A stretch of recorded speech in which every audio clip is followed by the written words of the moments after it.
Whether by accident or by design, they made it. A pivotal moment in our history.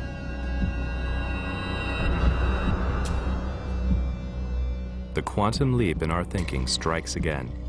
Modern man's ability to imagine a world beyond his horizons had taken him to the other side of the world.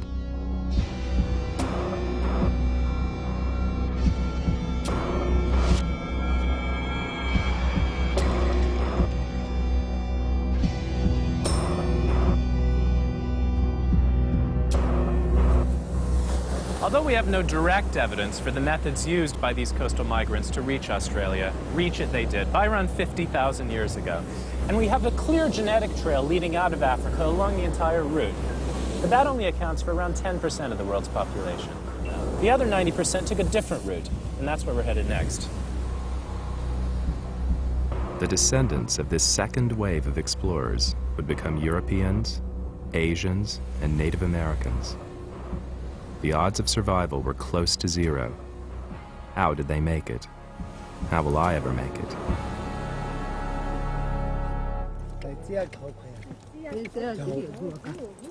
So far, we've revealed how the very first people to leave Africa had made it to Australia by 50,000 years ago. But what about the rest of the world? What was their journey?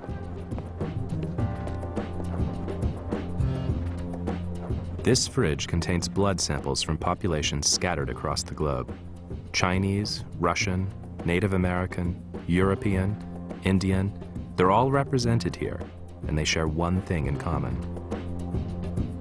It's a marker, inherited from a single man.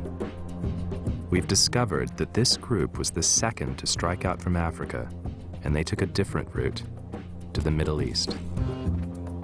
The Middle East, around 45,000 years ago, the bridge between Africa and the rest of the world. Makes sense. It's an obvious land route out of Africa. But why take it? The time when our ancestors left Africa was the middle of an ice age. Now, this doesn't mean there was a lot of ice in Africa. In fact, it was just a few degrees cooler in the tropics, and it was probably much more comfortable. It's not as if they're suffering from cold. What they're suffering from is drought. What this does is to push all the animals and their predators in the Sahara out into North Africa, out into the Middle East. And from here, they were poised to launch themselves on the rest of the world. So where next? The genetic markers show that one branch from the Middle East made its way swiftly into India. This small group, traveling down into India from the north, was so successful that their numbers quickly multiplied. They soon swamped nearly all traces of the previous coastal migration.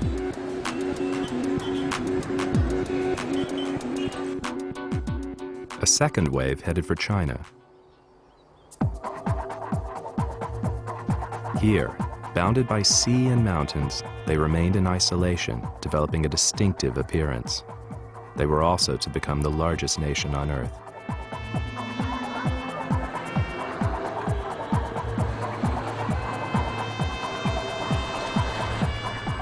But the genetics reveal more.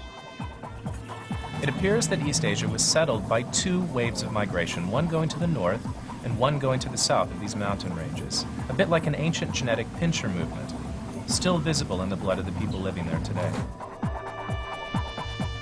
These were massive undertakings. In the virtual blink of an eye, mankind had reached as far afield as India and China. In comparison, it's only a short hop into Europe. You'd expect humans to have settled in there, too. But they hadn't. While humans were peopling Asia, in Europe, they were nowhere to be seen.